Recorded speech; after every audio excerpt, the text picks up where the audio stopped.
পৃথিবীর বুকে 5 শ্রেণীর মানুষ রয়েছে। এই 5 শ্রেণীর মানুষের সঙ্গে আল্লাহ সুবহানাহু ওয়া তাআলা সবসময় বিশেষভাবে থাকেন। তো এখন তো কথা ওঠে যে তার মানে কি আল্লাহ তাআলা এই 5 শ্রেণীর বাইরে যে সমস্ত মানুষগুলো আছে তাদের সঙ্গে নেই? না, আছে।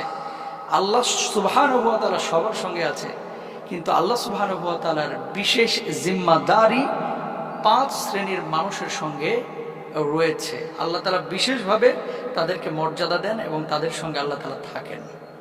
তারা কারা? আমার কথা না, পবিত্র কোরআনুল কারীমে আল্লাহ সুবহানাহু ওয়া তাআলা কি বলছে তার আগে জানিয়ে রাখি, আল্লাহ সুবহানাহু ওয়া তাআলা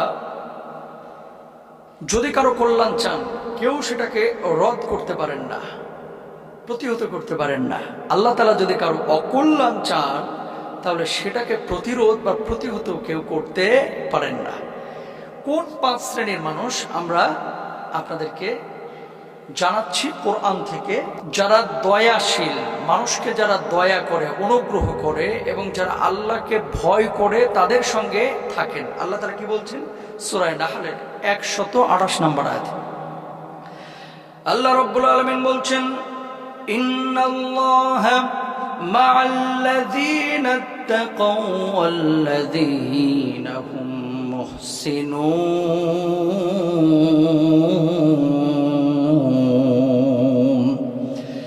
আল্লাহ রাব্বুল আলামিন বলছেন, নিশ্চয় আল্লাহ মা'আল্লাযীনা ইত্তাকাও, আল্লাহ রাব্বুল আলামিনকে যারা বেশি ভয় পায়, জীবনের প্রত্যেকটি কাজ, প্রত্যেকটি ক্ষেত্রে যারা বেশি বেশি আল্লাহ রাব্বুল আলামিনকে ভয় করে, আল্লাহ রাব্বুল আলামিন তাদের সঙ্গে সর্বদা বিশেষভাবে থাকেন। বলুন সুবহানাল্লাহ।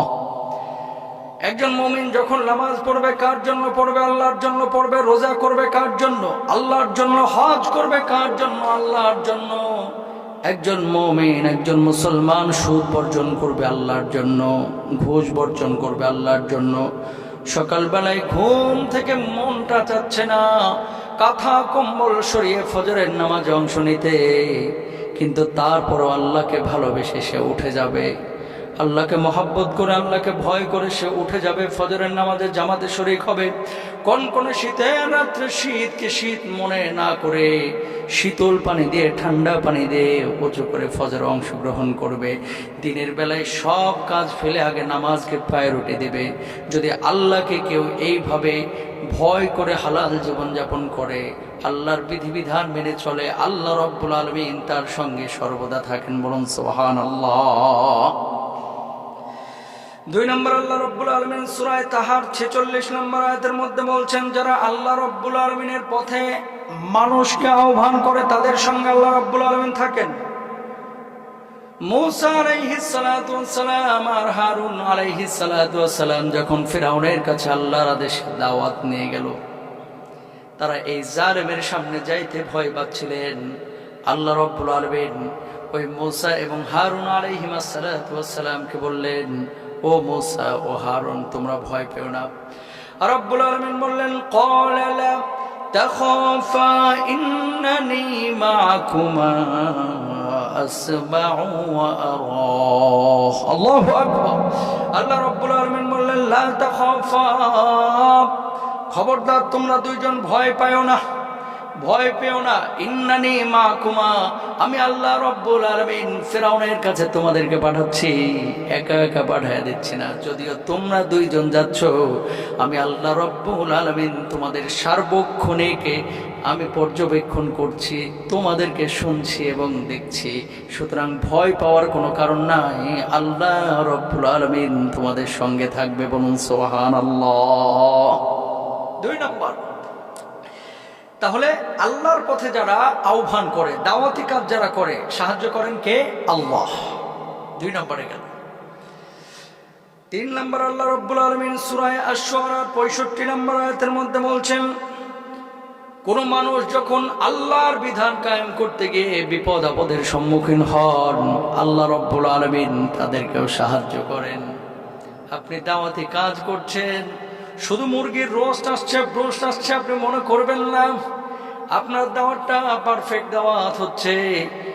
এই পথটি কণ্টকাকীর্ণ, এই পথটি কাঁটাযুক্ত, এত সহজ কোনো পথ নয়। শুধুমাত্র এসির মধ্যে থেকে দাওয়াতি কাজ করে অথবা ভালো ভালো খেয়ে দাওয়াতি কাজ করে যদি আপনি ইসলাম কায়েম করতে চান, এই ইসলাম কখনো আপনি জিন্দা করতে পারবেন না, আর কখনো প্রকৃত দায়ী আপনি হতে পারবেন না।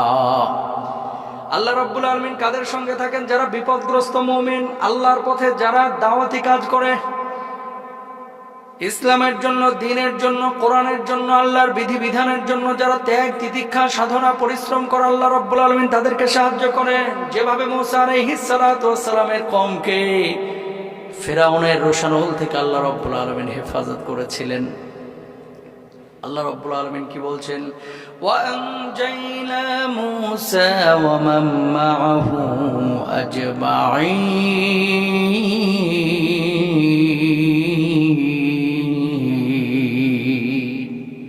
আল্লাহ রাব্বুল আলামিন তিনি বলছেন, আমি মুসা এবং তার সঙ্গে যারা ছিল সবাইকে কি করেছি? মুক্ত করেছি, রক্ষা করেছি। সুবহানাল্লাহ।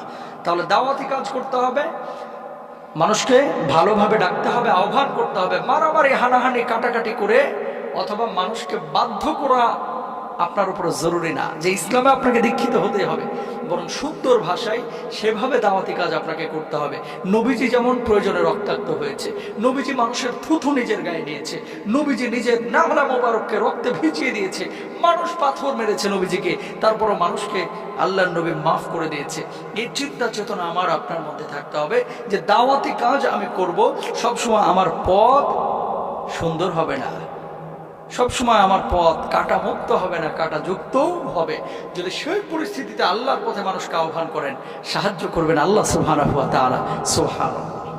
4 নম্বর আল্লাহ রাব্বুল আলামিন সূরা তাওবার 40 নম্বর আয়াতের মধ্যে বলছেন, আল্লাহর পথে যারা হিজরত করে, আল্লাহর জন্য, আল্লাহর নবীর জন্য যারা হিজরত করে, দ্বীনের সাথে যারা হিজরত করে, আল্লাহ রাব্বুল আলামিন তাদের সঙ্গে হয়ে যান। সুবহানাল্লাহ। আল্লাহর নবী বিশ্বনবী সাল্লাল্লাহু আলাইহি ওয়াসাল্লাম আবু বকর সিদ্দিক রাদিয়াল্লাহু তাআলা আনহুকে নিয়ে যখন মক্কা থেকে মদিনায় হিজরত করলেন, জাবালে সূরে সেই গুহার মধ্যে যখন দুজন মিলে প্রবেশ করলেন, ওই মক্কার কুফাররা খুঁজতে খুঁজতে পদচিহ্নের উপরে ভর করে যেতে যেতে গুহা মুখে চলে গেলেন। আবু বকর সিদ্দিক রাদিয়াল্লাহু তাআলা আনহু ভয় পেয়ে গেলেন। আল্লাহর নবী বললেন, ও আবু বকর, ভয় পেও না আবু বকর, লা তাহজান ইন্নাল্লাহা মা'ানা। আমরা তো সেই সত্তার জন্য হিজরত করেছি, সে আল্লাহর জন্য হিজরত করেছি যে আল্লাহ রাব্বুল আলামিন আমাদেরকে হিজরতের আদেশ করেছেন। আল্লাহ আমাদের সঙ্গে আছেন, তুমি চিন্তা করো না, ভয় পেও না। আল্লাহ যদি আমাদের সঙ্গে থাকেন, পৃথিবীর কোনো শত্রু আমাদের কাছে এসেও কিছু করতে পারবে না। সুবহানাল্লাহ। প্রিয় ভাইরা, যখন গুহা মুখে ওই মক্কার কুফাররা চলে গেল, রাসূলুল্লাহ সাল্লাল্লাহু আলাইহি ওয়াসাল্লামের হাদিস থেকে যেটি পাওয়া যায়, ওই কাফিরদের চোখের মধ্যে আল্লাহ সুবহানাহু ওয়া তাআলা পর্দা ফেলে দিয়েছিলেন, যে কারণে তারা দেখতে পায় নাই। সুবহানাল্লাহ। তাহলে যারা হিজরত করে আল্লাহর জন্য, আল্লাহ রাব্বুল আলামিন তাদের সঙ্গে থাকেন বিশেষভাবে, তাদের জিম্মাদার হয়ে যান। এরপর আল্লাহ রাব্বুল আলামিন বলছেন, যারা দিন মানে দ্বীনের পথের পথিক, যারা আহ্বান করে মানুষকে আল্লাহর পথে, আল্লাহর দিকে, আর বিপদে আপদে ধৈর্য ধারণ করে, আল্লাহ রাব্বুল আলামিন তাদের সঙ্গে থাকেন। তারা কারা? আল্লাহ রাব্বুল আলামিন বলছেন, ইয়া আইয়ুহাল্লাযীনা আমানুস্তাঈনু বিস-সাবরি ওয়াস-সালাহ ইন্নাল্লাহা মা'আস-সাবিরিন। আল্লাহ রাব্বুল আলামিন বলছেন, হে ঈমানদারগণ, নামাজ এবং ধৈর্যের মাধ্যমে আল্লাহর কাছে সাহায্য প্রার্থনা করো। যদি আপনি বিপদে আপদে প্রকৃত মুমিন হয়ে আল্লাহর প্রতি আপনি ধৈর্য ধারণ করেন, যদি নিজে ধৈর্য ধারণ করেন, ধৈর্যশীল হন এবং আল্লাহর কাছে সাহায্য প্রার্থনা করেন, নামাজের মাধ্যমে আল্লাহ তাআলা আপনার সঙ্গে হয়ে যাবেন। ইন্নাল্লাহা মা'আস-সাবিরিন, আল্লাহ তাআলা আপনার সঙ্গে হবেন। এই 5 শ্রেণীর মানুষ যারা আল্লাহর বিশেষ জিম্মাদারি লাভ করে, আমরা চেষ্টা করবো ইনশাআল্লাহ তাআলা প্রত্যেকেই এই 5 শ্রেণীর মানুষ হতে। আল্লাহ তাআলা তৌফিক দান করুন। আমিন।